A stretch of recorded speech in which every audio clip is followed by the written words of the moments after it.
ಅವ್ರಿಗೇನ್ ಹೇಳ್ಬೇಕು, ಯಾವ ಟೆನ್ಷನ್ ಬೇಡ, ಎಲ್ಲಾ ಟ್ಯಾಕ್ಸ್ ಅನ್ನು ನೀವು ಕಟ್ಟಬೇಕಾದ ಅಗತ್ಯ ಇಲ್ಲ, ಯಾವ ಟ್ಯಾಕ್ಸ್ ಬೇಡ ಅಂತ ಎಲ್ಲಾ ಟ್ಯಾಕ್ಸ್ ಅನ್ನು ವಾಪಸ್ ತಗೊಳ್ಳಿ ಅಂತ.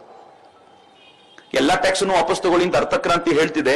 ಅದು ಹೇಳಲಿಕ್ಕೆ ಶುರು ಮಾಡಿದ್ಮೇಲೆ ಒಬ್ಬೊಬ್ಬರೇ ಹೇಳ್ತಿದ್ದಾರೆ, ಎಲ್ಲಾ ಟ್ಯಾಕ್ಸ್ ತಗೊಳ್ಳಿಕ್ಕಾಗತ್ತೋ ಬಿಡುತ್ತೋ, ಇನ್ಕಮ್ ಟ್ಯಾಕ್ಸ್ ಅಂತೂ ಮಾಫಿ ಮಾಡಬಿಡಿ, ಎಲ್ರಿಗೂ ಕಳ್ಳರಾಗೋದಕ್ಕೆ ಪ್ರೇರಣೆ ಕೊಡೋದನ್ನು ಬಿಟ್ಟು ಅವರಿಗೆ ದೇಶಾಭಿಮಾನಿಗಳಾಗೋದಕ್ಕೆ ಪ್ರೇರಣೆ ಕೊಡಿ ಅಂತ ಇನ್ಕಮ್ ಟ್ಯಾಕ್ಸ್ ಅನ್ನು ತೆಗೆಸ್ತಿದ್ದಾರೆ. ಮಿತ್ರರೇ, ನಾನು ಅಂಡರ್ಲೈನ್ ಮಾಡಿ ಹೇಳ್ತಿದ್ದೀನಿ, ಡಿಸೆಂಬರ್ 30 ನಂತರ ಅಕಸ್ಮಾತ್ ಈ ದೇಶದಲ್ಲಿ ಇನ್ಕಮ್ ಟ್ಯಾಕ್ಸ್ ಏನಾದ್ರೂ ಅಬಾಲಿಷ್ ಆದ್ರೆ ಚಕ್ರವರ್ತಿ ಸೂಲಿಬೆಲೆಗೆ ನರೇಂದ್ರ ಮೋದಿ ಮೊದಲೇ ಹೇಳಿದ್ರು ಅಂತ ಯಾವ ಪತ್ರಕರ್ತರು ಬರಿಬೇಡಿ ಅಂತ.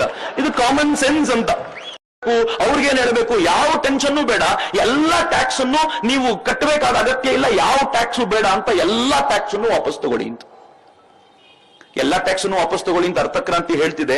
ಅದು ಹೇಳಲಿಕ್ಕೆ ಶುರು ಮಾಡಿದ್ಮೇಲೆ ಒಬ್ಬೊಬ್ಬರೇ ಹೇಳ್ತಿದ್ದಾರೆ, ಎಲ್ಲಾ ಟ್ಯಾಕ್ಸ್ ತಗೊಳ್ಳಿಕ್ಕಾಗತ್ತೋ ಬಿಡುತ್ತೋ, ಇನ್ಕಮ್ ಟ್ಯಾಕ್ಸ್ ಅಂತೂ ಮಾಫಿ ಮಾಡಬಿಡಿ, ಎಲ್ರಿಗೂ ಕಳ್ಳರಾಗೋದಕ್ಕೆ ಪ್ರೇರಣೆ ಕೊಡೋದನ್ನು ಬಿಟ್ಟು ಅವರಿಗೆ ದೇಶಾಭಿಮಾನಿಗಳಾಗೋದಕ್ಕೆ ಪ್ರೇರಣೆ ಕೊಡಿ ಅಂತ ಇನ್ಕಮ್ ಟ್ಯಾಕ್ಸ್ ಅನ್ನು ತೆಗೆಸ್ತಿದ್ದಾರೆ. ಮಿತ್ರರೇ, ನಾನು ಅಂಡರ್ಲೈನ್ ಮಾಡಿ ಹೇಳ್ತಿದ್ದೀನಿ, ಡಿಸೆಂಬರ್ 30 ನಂತರ ಅಕಸ್ಮಾತ್ ಈ ದೇಶದಲ್ಲಿ ಇನ್ಕಮ್ ಟ್ಯಾಕ್ಸ್ ಏನಾದ್ರೂ ಅಬಾಲಿಷ್ ಆದ್ರೆ ಚಕ್ರವರ್ತಿ ಸೂಲಿಬೆಲೆಗೆ ನರೇಂದ್ರ ಮೋದಿ ಮೊದಲೇ ಹೇಳಿದ್ರು ಅಂತ ಯಾವ ಪತ್ರಕರ್ತರು ಬರಿಬೇಡಿ ಅಂತ.